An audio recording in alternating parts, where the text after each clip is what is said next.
Ce que j'aurais aimé savoir avant de démarrer le trading. Aujourd'hui, je partage avec toi 3 conseils qui pourront t'aider à très bien démarrer le trading. Le premier conseil, c'est de prioriser la formation et l'application constante pour développer tes compétences. Au départ, on a tendance à vouloir gagner beaucoup d'argent rapidement sans rien faire. Ce qu'il faut comprendre, c'est que ici, c'est un métier comme tous les autres métiers. Tu dois d'abord apprendre, t'appliquer, t'entraîner, comprendre comment les marchés fonctionnent, échouer en risquant petit, commencer par gagner petit à petit. Tu vas venir au niveau, tu vas gagner gros, heureusement gros. Donc, tu dois d'abord prioriser la formation et l'application constante. C'est la priorité ça. Au départ, surtout dans ta première année, vous allez gagner de l'argent, certes. Mais l'objectif, ce sera de gagner de l'argent pour pouvoir vous améliorer. Et utiliser cet argent pour pouvoir renforcer votre capital avant de pouvoir maintenant voir comment vous allez dépenser ça dans votre vie de tous les jours. Premier conseil, c'est de mettre au plus 20% de vos revenus dans le trading. En effet, vous ne devez pas dire que vous allez déposer tout ce que vous avez. Bien déposer l'argent du loyer, l'argent des études. Et ce sont des erreurs que j'ai vu que certains traders ont fait. Ne pas le passer. Il suffit que vous travaillez, vous déposez au plus 10 voire 20% de ce que vous gagnez par mois. Et avec cet argent-là, vous acceptez que l'argent est perdu. Et vous travaillez maintenant pour pouvoir récupérer l'argent là et même bien plus. Tout en considérant le trading comme une activité secondaire d'abord. C'est-à-dire le trading n'est pas encore votre activité principale. Donc il ne faut pas attendre beaucoup de ça. Tout ce que vous devez faire, c'est pouvoir bien appliquer ce que vous connaissez, saisir de bonnes opportunités et laisser le marché vous donner les opportunités qu'il faut afin de pouvoir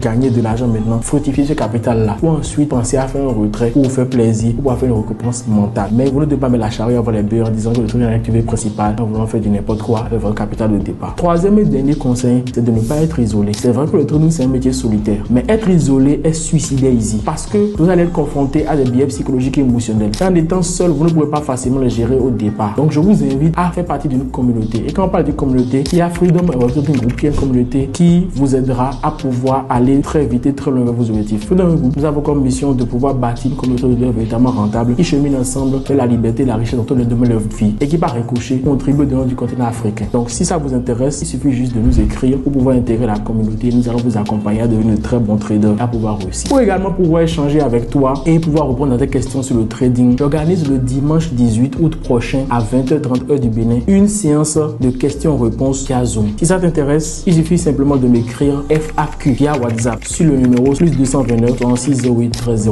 09 pour pouvoir t'inscrire gratuitement. C'était Franck Alexandre pour t'inspirer et te guider sur le chemin de la rentabilité.